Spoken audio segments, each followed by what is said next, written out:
everyone, and welcome to another episode of From No Crypto to No Crypto. I'm your host, the Crypto Coach, Blockchain Wayne. Today we're joined by Michael Anderson, better known as President. Man, President, thanks for joining us today.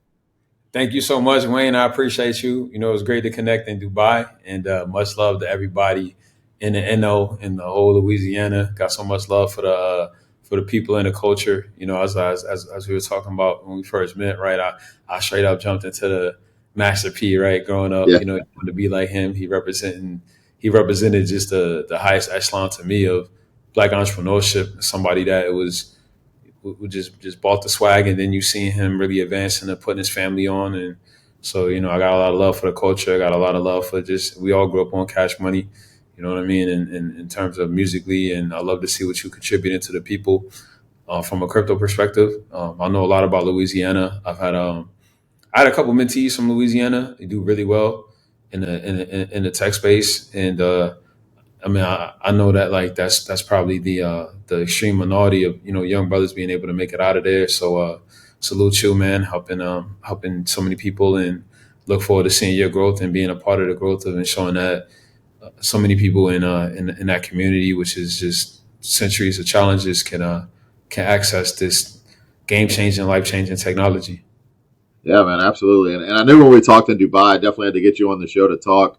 And I was trying, normally I introduce somebody and like, okay, this person is with this company. And for you, man, you've got such a rich background I want to jump into. And then from there, we evolve into talk about, kind of what's happening in crypto Web3, Right. what you're seeing. But man, your background, so you've been in, your background in finance, music, venture capital. So many different things. Can you tell us a little bit about your background?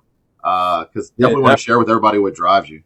definitely. I mean, what drives me, I appreciate you asking me that, man. What drives me, if I'm being completely, totally honest, man, I come from the trenches. I come from dealing with poverty. I come from dealing with mass incarceration. I come from seeing my pops get killed. I come from seeing my pops, my uncle I'm named after. My cousin introduced my parents. I come from growing up and seeing just extreme challenges, mom being sick, family in and out of jail, growing up I'm a 35 to 39-year-old African-American man from New Jersey. That's the most incarcerated demographic on the planet, and particularly as youth, black youth out in Jersey is incarcerated, 6 times the rate of white youth. Actually, it's like, I think Louisiana it's like statistically it's worse than even those states, so that being said, the generation prior to me, my grandparents, were entrepreneurs. My grandfather, my mom's side in particular, amazing entrepreneur, and he had several churches. And so I was really raised in the church, right? Like that was kind of the institution which has a lot of wealth in the black community, but also has a lot of credence. And growing up, in the church, my mom always instilled, what can we do for others? How can we help other people? And my parents, both of them, one living and one martyred, was very active in the civil rights struggle, from the Black Panthers to working with Muhammad Ali and Malcolm X and people like that. So, I never really had a choice. It was always serving community. It was always making people proud.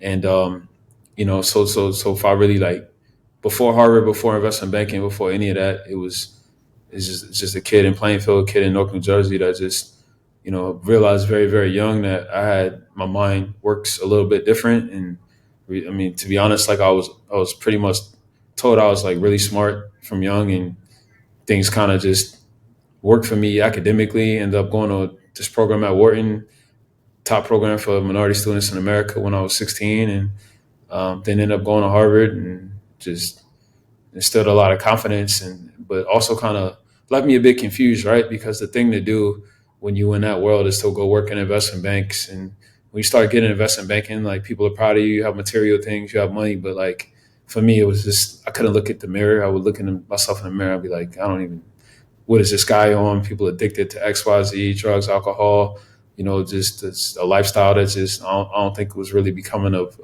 the most high and what I really believe. So, I just remember like I was 22, like in New York City, living in this fly crib, pushing car, all that, and just was like, this is not me. I kind of gotta not be what I think people want me to be, which is this like big hedge fund trader that makes all this money and has all these things. And moved to Atlanta, set up like a scholarship program, and mentoring kids. Particularly started working with like the Maynard Jackson Foundation, was our first partner, helping increase college readiness in the streets of Atlanta. And started rapping. First, the rapping was moving pretty slow, but I was, in that rap star life. And then I put out a song, kind of like went crazy. Went out to Asia on tour. Ended up going to LA to go to a big label. Didn't work out at the label. I realized you got to kind of sell your soul to make it through those traditional channels. And what I really wanted to promote was just a different image of of really like Black excellence and empowerment. And I mean, honestly, like my thesis was always, if I can sell financial products at the same speed that Black culture moves, that was really the whole thesis. And I was able to start some companies that ended up getting acquired, or some of the assets ended up being acquired, or the book of business being acquired from the travel space. When I was in college, I was just hanging out one day with some friends, and it was like, "Oh, we need a trip." I'm like, booked them a trip. Next thing I know, I ended up at American Airlines with the business, and then had a startup I did in college with one of my professors. He ended up having the biggest AI exit at the time ever. Like literally right after we built the AR VR startup. This is like over a decade ago. Doing community work that ended up getting adopted at a national level by different presidential candidates. And started a non-dairy milk, co-founded a non-dairy milk that got acquired by a Canadian listed company. And so I've seen like things go, and I've seen like what we touch. Not all the time. Things move. But if I'm being real, like it didn't really click for me until crypto. Like I can remember 2017. 2017, just I found out about Ethereum. I was like, what? I was like, and the people telling me, I'm like, yo, are we on drugs right now? It was like, it was a sober moment, but he's talking about like these smart contracts and ICOs. And like 2017, like there was it really wasn't as socially acceptable, particularly for like Ivy League people to be like all in on crypto, like as a job. You know what I mean? So 2017 comes around, and my mind is just like, yo, let me give it a shot. Start meeting more people, 2018, 2019. In 2018, 2019, it wasn't like now, like in terms of like every day is the best day of everybody's life, like money wise. But obviously, we know what happened. 2020, world shut down. The thesis gets validated. 2021, May of 2021, it was a 100th anniversary of Black Wall Street. So Black Wall Street was the wealthiest community in American history, destroyed by a race massacre in Tulsa, Oklahoma. That's the day that we came and put out a digital asset that at the time, with the movement, became the biggest Black Latin focusing movement in crypto. And we had a lot of great support from very influential people. And really, uh, from a deploying a contract standpoint, like I learned a lot. I definitely learned a lot, but ended up joining a crypto VC out of Hong Kong that aligned with my values, called Mindfulness Capital, which is a social impact VC where we donate significant amount, upwards of 50% of the carry in the fund of our personal money to different charities. And like I said, like I grew up like that's what how I grew up anyway. It was always like just help these people, just what I mean, show love. So ended up joining the fund. And then when I joined the fund, I was talking to my partner, who founded it. It was like, hey man, I love planes, and he was like, oh, we're definitely gonna get a plane. But it wasn't until like a couple years later that I discovered that he previously invested in an on-demand charter company in Asia, and the founder from that company, which is doing significantly well, was like, hey, let's incorporate tokenization to get more planes. So went through a whole story. That's the story of how I got this guy happily, and then day to day just using real world assets in order to acquire and democratize access to airplane ownership. Yeah, I remember first time I met you, man. That was the phrase that stuck in my head. You said planes on chain or something Planes like on that. chain, yeah, Yeah, blockchain planes on way. chain. Yeah, Yeah, I left a lot of the rap stuff out. I want to shout out my brother Mims, obviously platinum artist. That's it's like my big brother in the music game. That's also part of he's been a part of the Mindfulness Capital portfolio ecosystem and a great advisor. So I think hip hop, I'm always rhyming is like natural. I don't have to try. It's like effortless. But planes on chain, that's the mantra.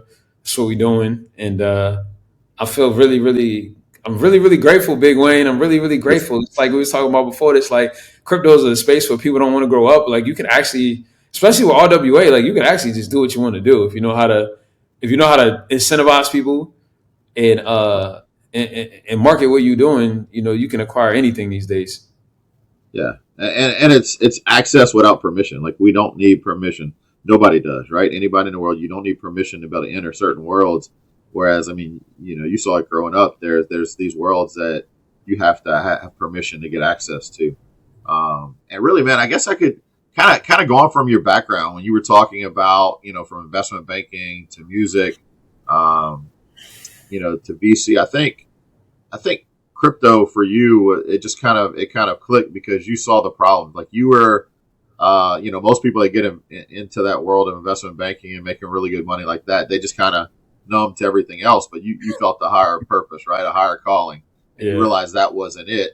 And you probably saw those problems in that industry, right? Then music is the same thing. I think Web3 is going to revolutionize the music industry when this thing catches fire. Just because, like you said, you got to sell your soul to a label, and then you don't even truly own.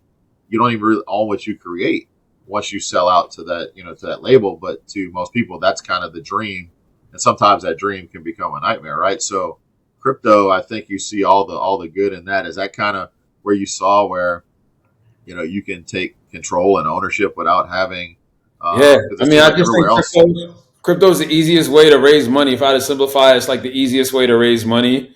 You know, without like, because if you try to do like Rec CF, which I respect. I love Republic. Ken, happy birthday to Ken. His birthday's this week. One of my best friends, great friend, great brother that started that. Like that's one way from which people can syndicate or raise capital for the ideas and dreams. At the same time, respectfully, there's more like compliance, regulatory, onboarding, selective. When we talking about just putting something on chain and putting something on Uniswap, SushiSwap, whatever, Pancake Swap, and just running it. It's Yeah, now like everything in the Solana ecosystem is just. I think it's beautiful. You know what I mean? It's funny and scary. I don't think I can just like shield the industry without giving a caveat. Because again, people ask me all the right. time. I'm just like, yo, it's you want me to tell you the truth, or I can't just market the hype, the lottery ticket dreams. I know that there's a lot of unfortunately exploitation that are coming, man, going on in the space. And I think we as an industry we kind of need to be more respectful of how we deal with people's hopes and dreams and taking a little bit of money that people have and having them think that they're gonna have a Lambo tomorrow is Right. probably more the unfortunate things that happen in the space. But I'm grateful there's so many people all around the world that are accessing freedom. You meet so many people so young that whether they went to school or not, just able to provide for their families. And but I think, Wayne, to be real with you, what I love with the mindfulness ecosystem, and you know my charity my charity is Culture Capital Community Change C4. Can you say that, bro? Right. Culture Capital Community Change. Culture Culture, Capital capital, community Community change. Change C4. So Right. for us, it's not really all about the money. It's about what you do with the money. Like I saw today, like we model ourselves off of being like a holistic kind of like for the streets, for the culture Blackstone. I seen the one of the Blackstone heads just gave like 125 m's to Israel today. At least I read the story today. And so for me, and like that's what he believes in. That's his cause, and I admire and I respect people that are philanthropic. And so for what I'm focused on is surrounding myself and setting a precedent that this money is not for like, it's not just for the Lambo and the ice. We all love Yeah. that. That's cool. And it's great. And I'm not knocking nobody. We all aspire to live a great life materially. However, at the same time, I think just the way that our minds work, being in this space, where like we're all going to like 30 countries a year. You know what I Yeah. mean? Like the average American is going to live and die within 100 miles of where they're from. Like, be real, Wayne. How many people in Louisiana have like moved around the world that you've moved around? How many percent would you say? Fraction of 1%, maybe. Yeah. Exactly, Yeah. right? Yeah. Exactly. Like we can decipher BS from like media narratives because we're in crypto. We think alternatively and we're surrounded by the world. You Yeah. know what I mean? Like we're forced to engage with the global markets in a way that still a lot of institutional finance and people just think New York City, Silicon Valley, like I still meet people that are managing tens of billions of dollars that haven't left America or don't believe the opportunity exists outside of America. Like I'm still meeting these people, talking to these people in 2025, Yeah, and nobody in crypto thinks like that. yeah, yeah. And I think understanding crypto is important because you learn to question those narratives that we hear that are just, in our ear, and you get out and you go to other countries, you realize, wow, there's so much more to this. For me, and I think kind of my entry to crypto was I was already questioning. I had seen some things in the medical field, man, so I was already questioning the narrative around doctors and the modern medicine that we're using. And then crypto came along. I was like, well, what about money? And that was me, 2016. Went down that rabbit hole of what is money and how does it work, and was like, wow. Hey, it sounded like you was about to say something about some vaccines, bro. You might as well just go there. Is that where you were going? No, I mean, so for me, it was 2010, 2012 with the medical field side of it, and it wasn't so much that it was I watched people, family members, and friends getting sicker and sicker with modern medicine, and natural products being completely dismissed by the medical field when you see real results, and you try to talk. And then I started trying to have conversation with doctors about nutrition, and they knew nothing about it, right? Because most doctors today are taught to prescribe a pill for something. And I'm not completely against vaccines, but I'm for like exploring natural products. I think of things that couldn't help my mom, for instance, with certain things that she's having, but getting her to microdose on mushrooms has seen some improvements, right? Talk about it. Talk Uh, about it. yeah. But and that's kind of like when you learn, like there needs to be healthy questioning. I think that's what's missing in the world is just critical thinking, right? I'm not telling people to believe what I say, believe what you say, but critical thinking that when an idea is presented to us, we don't just believe it as fact. We investigate. We do our own due diligence. And you realize that when you talk to people, and so many people are just parroting the narrative, which is what we've heard over the years in crypto. And so it does take a unique set of thinking for people to say, is this really the case? Is this what I need to do and learn? And you've seen that growing up. And I think this technology, man, is going to give, between this and AI, man, it's given everybody so much power to build whatever they want to build, do whatever they want to do, dream. I think about today, man, there's things that I don't know how to do in the tech space that, AI is my companion. I may not know how to do it, but I can leverage that. And I think you talking about the Lambos and the dreams and people come in chasing that and get hurt. I think that's a lack of education, man, because really when you have people that aren't exposed to the typical ideas of investing and returns and business, they see these, back from the ICOs of the 2017s to the meme coins of today, people just have this moonshot idea that they're going to just dump in. For them, it's a substantial amount, may not be a lot to most people, but then they end up getting wrecked because they were chasing greed. And I think we can do better by educating this world. And so, Definitely, definitely, brother. I mean, I appreciate you sharing that. I've took that to heart, and with our charities and through our work between Impact and C4, we've done a lot financial literacy, working with different summer camps. I call my daughter, she's a crypto kid, right? Like I put it out there. We work with another YouTube influencer, a young woman by the name of Miss Moneymaster.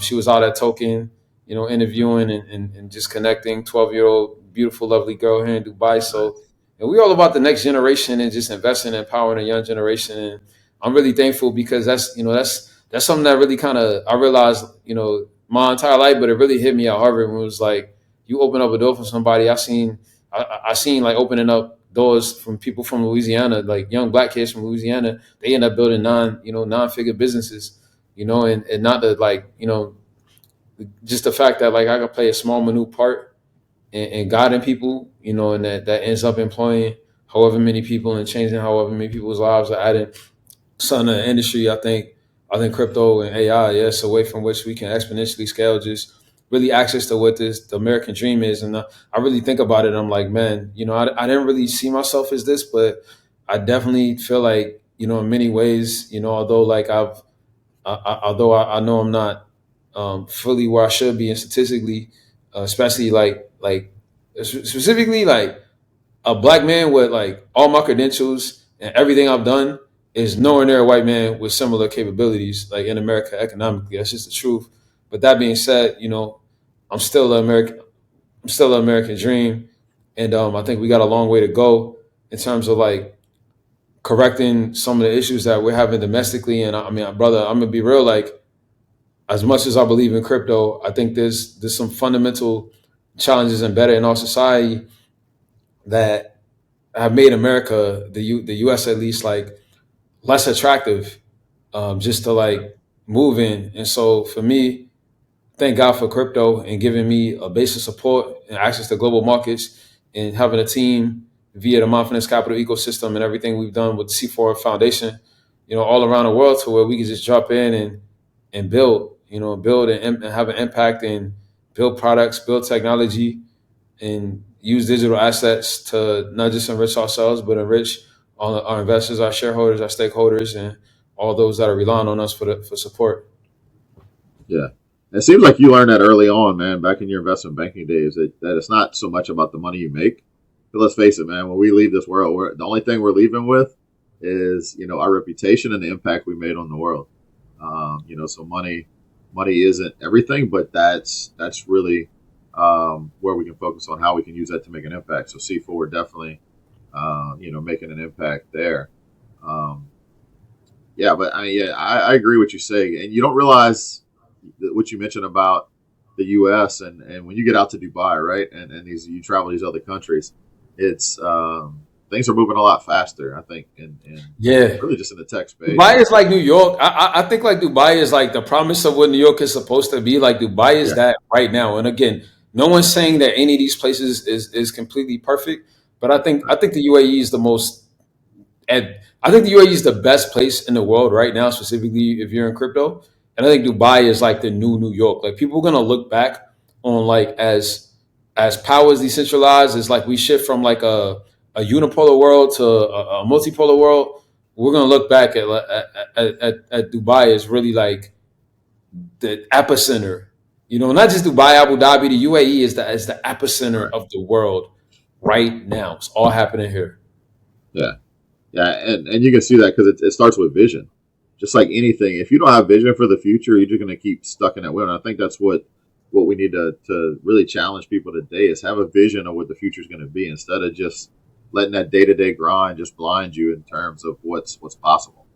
And that's Bro, it. They just think I it's know you're impossible. the interviewer. Can I ask you a question? Yeah, let's Yo, go. what's your vision for New Orleans, bro? Because I feel like what's propagated about New Orleans, especially through music. I mean, like it's like we hear murder and violence. Is that fair to say that that's deeply entrenched in the reputation through that's Yeah, pushed through culture? yeah. I mean, it definitely has been. And I Um, know, I know it's so much more than that. I've been in New Orleans. I went right. to Dookie Chase. I seen like the rich history of civil rights. In New Orleans. My daughter loves the Princess and the Frog movie.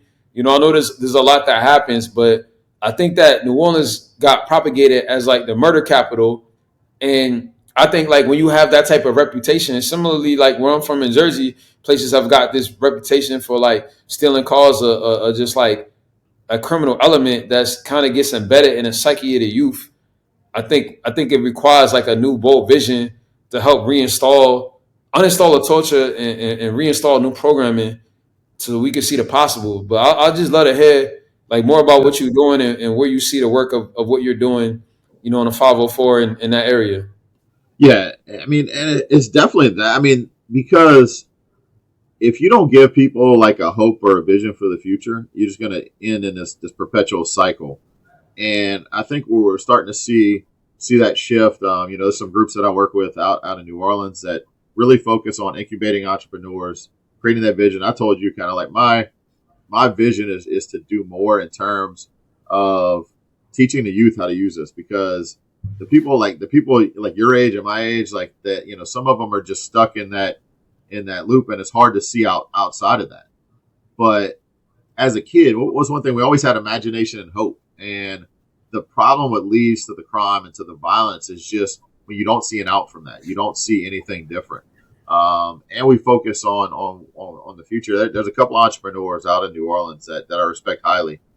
They actually launched an NFT collective 3 or 4 years ago. Yeah, it was actually about 3 years ago, and most of the people that put into that collective weren't crypto people.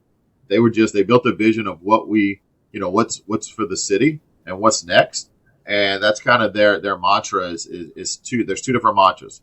What's next, right? Instead of looking at what's going on right now, what's next, what's coming, that we can position New Orleans to be more than just. I mean, outside of the what you mentioned, New Orleans is known for it's culture, it's history, it's food, Right. it's friendly people. I think New Orleans could be an epicenter, but we got to bring tech there. Tech is happening. We got to bring it there. So what's next? And then the other mantra is what if it works? So many people say, what if it doesn't work?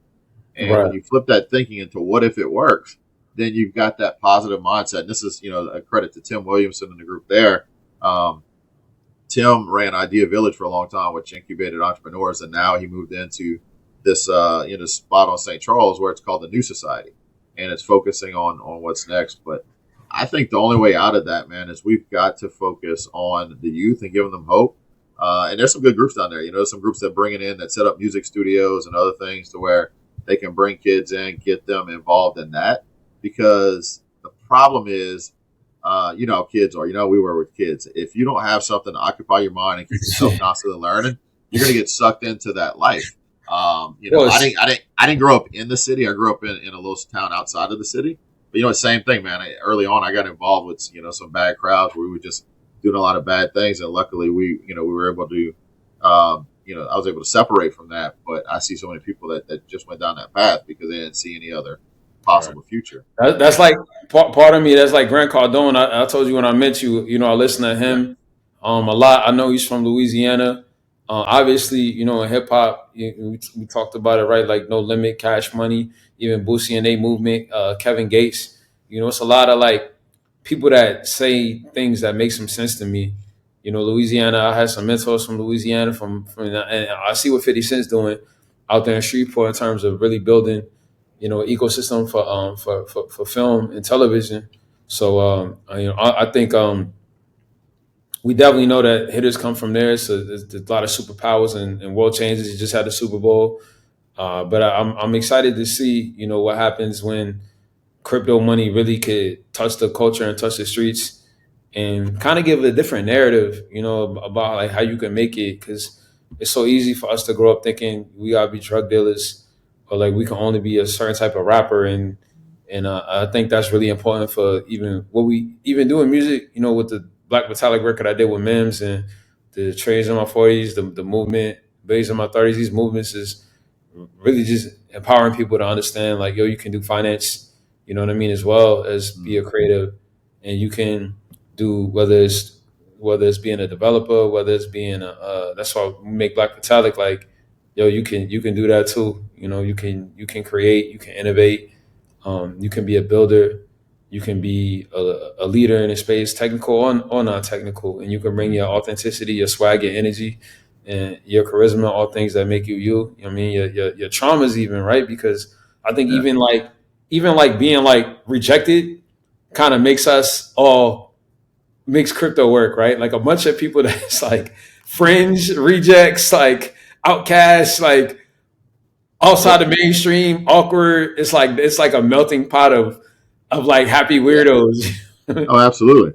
And that, man, that's the thing about being in crypto, being in tech and Web3 is you don't have to conform. You can be yourself. I mean, like you were talking about in the investment banking industry. The career I had prior to this, it was just like you conform and you get along, but you realize like something's missing. Like I'm not being my true self, my authentic self. I'm just conforming to to this job, this industry. But with crypto, man, it's funny, and you see that you go to a lot of the conferences too, right? At the Yeah. main conferences, you see a little bit of everything.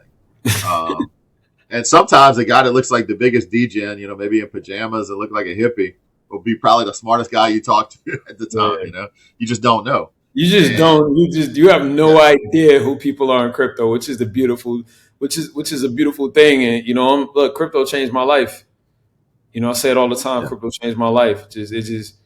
It gave me like renewed hope. And it gave me a way to leverage the fact that yes, finance is important. I like making money. I like finance. I like knowing how money works at scale, capital works at scale. But like I like for me to just be a suit in New York City and kind of like take orders and not have to innovate or be subject to things that aren't meritocratic. They're more political based, and my appearance comes into more at play, or my ability to kind of fit a projection or image that someone wants me to be. Like, nah, like that's not really that's not the vibe I'm on. And it took a minute. It hasn't been easy, but we've got to a point where we're able, me and myself alone is a differentiated product, and what we create is differentiated in the marketplace because we have a level of soul and authenticity that you really can't replicate, right? Like you can't fake it. You know what I mean? Like what we got going on, to the extent, like I remember inauguration, we was at a crypto ball. Obviously, you know how many black people in that room, right? And that VIP of that room with all the senators is like, you know what I mean? People that walk through, we can count them on our hands, all famous rappers, right? Like, but I remember like, Snoop stopped to talk to me and just like salute and just the love and the respect that I've been able to earn because of being proficient in crypto, and admiration of my peers, whether it's the Snoops, whether it's the Kanye's, whatever. Like this industry has transformed my family's future, my family's fortune, and by virtue of me and just being somebody that's a helper and that's a giver and is naturally generous, like this industry is like we're gonna help. We're the archetypes of a new society, new civilization. We are laying the groundwork and the framework and the foundation to impact billions of people. For centuries, we don't really know how big it's going to be. Right. In terms of like the reframing and reshaping of the world. I'm just enjoying the ride, man. I'm grateful to be allied with people like you, and I'm grateful to have the team that we have now. Just being able to take what was my passion and my love for planes. Like I was the kid that like used to make my airline timetables. I used to read airline timetables. I used to Oh, really? going to like travel agencies and kicking me out because I'm like, why is this kid sitting there, right? Go to the airport, just to see the planes. I grew up like 15 minutes from Newark Airport, so I always like would pass these planes every day, and I'm just like, it just fascinated me, And then when we pivoted into being able to like being a part of like chartering airplanes and being able to bring cultures together that never would have mixed. Like I remember I had a friend invited me, a leader in Australian Indigenous community. He's invited me to help bring a bunch of people to understand the plight of the Indigenous people. And of course, like, not a lot of people would have came. No one would have came if it wasn't like, if we didn't have a plane and the ability to facilitate that. Shout out to AIM for that.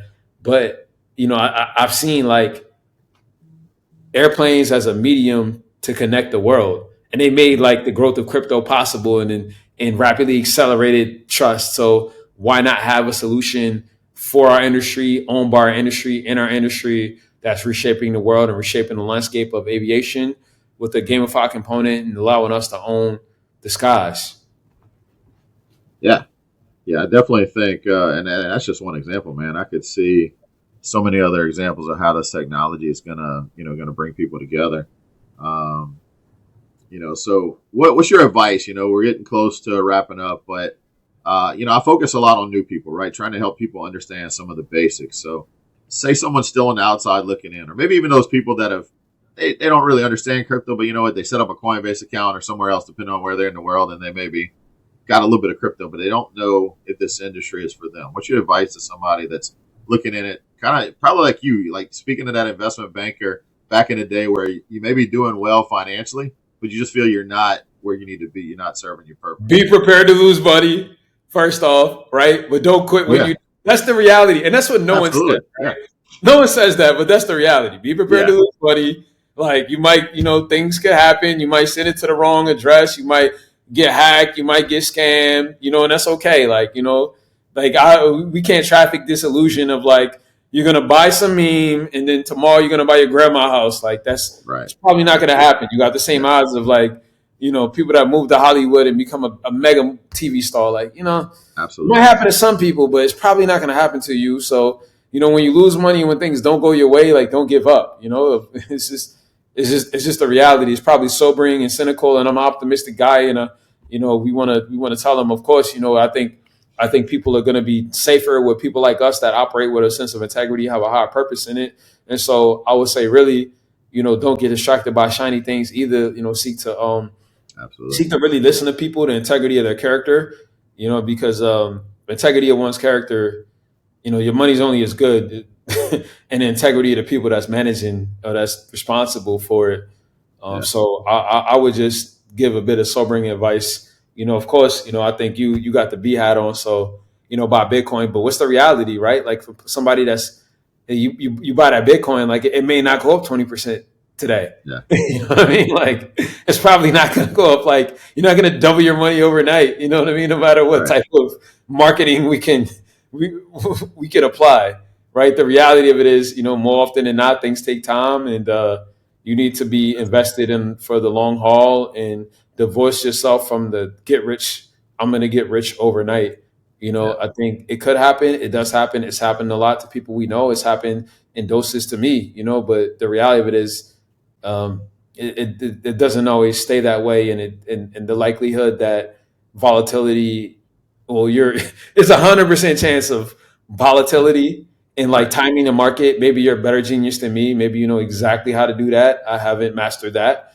No. Far from it, actually. So I'm invested in people for the long term, and I'm invested in assets to where like I'm not even really thinking about it. You know what I mean? Because and also it's like not fun to be like tracking crypto prices. You know what I Oh, mean? man. All day long. You don't sleep that good. I've learned that, man. When I was trading a lot, it was like, man, I didn't sleep that great. Especially when you're levered, man. When you're like when you playing with 100x leverage, man, just don't try to get rich overnight, guys. Maybe you get lucky, but I don't think you're gonna get lucky. So just be patient. Yeah.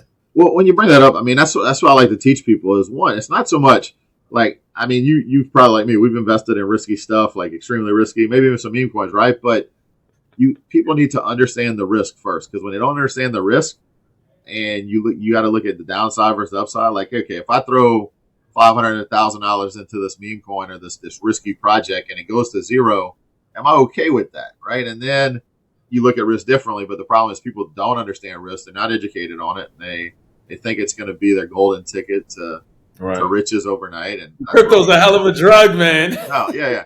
And so I like to teach people early on, like when I wear the Bitcoin hat, is because, I do the same thing. Like Bitcoin is probably not going to give you the good of gains as some of these altcoins when the market's popping. But over the long term, dollar cost average strategy, what I like to teach people, is really where it's at. I sleep good at night knowing that no matter what, if I've had a dollar cost average buy set since 2017, January 2017. Oh my gosh, my boy is up. I put in a weekly buy of Bitcoin, and I never stopped it. And so to me, it doesn't matter if the price is up or down because I'm buying no matter what. So over the time, you look at that, and that's where people miss out. And that's actually, man, if I could just tell people that strategy works the best over the long term. And then as you learn, you can put into different things. And then my other thing is I wish I'd have had some of that ETH that I spent on those 2017 ICOs, oh man. Yeah. Everybody's got some story, man. You want to hear we could go on for days, man. I got 2010 stories, bro. I got 2010 sleep at the wheel, not understanding how God was trying to bless me stories. Yeah. You know what I mean? So like it started in 2017, but it could have and should have started in like 2009, 2010. If like 2011, if my eyes was really open, if I was really like sober, conscious in the moment, So same. Bro, and that's the thing. You got to learn how to live with, don't try to make it up on the next one, right? Like, absolutely. Like, even no matter what, even if I'm selling you something, like, don't put every single dollar that you have into like a risky. They just don't do it. Like, we've all done it. I've done it. You know what I mean? Like, I like playing that game, but like, if this is like, if don't just, I don't think it's smart for you to do that. Oh, absolutely. So great advice, President, man. It's been a pleasure having you on. We do need to wrap it up here in the next few seconds, but I want to make sure everybody gets a chance to follow you. So you can tell everybody where can they connect with you and follow what you're doing. Wow, that's great. If you have Telegram, Big Daddy Prez, so BigDaddyPres. If you have Instagram, President Quadrillions, President Quadrains, bigger than trains, everything spelled normally.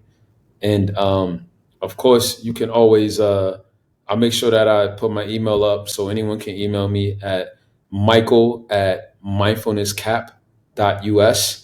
Everything spelled normally, michael@mindfulnesscap.us. If you got anything you're working on, anything interesting you're building in a space, we love to take a look at it. Absolutely. Man, it's been a pleasure having you on. I feel like we haven't had enough time to touch on everything. Been great, But bro. we're gonna have to do a round 2 in the future. So we'll set up part 2 in the future. When we lost the token, man, we gonna do a round 2. Thank you so much, brother. I really appreciate you, man. Thank you for all the work that you're doing to help people in Louisiana too, man. A lot of people struggling there, so I appreciate that more than anything. Oh, thanks, President. Same to you. It's been a pleasure having you on. So thanks again for joining us. Thanks everybody for listening, and we'll catch you on the next episode. Take care, everyone. Peace.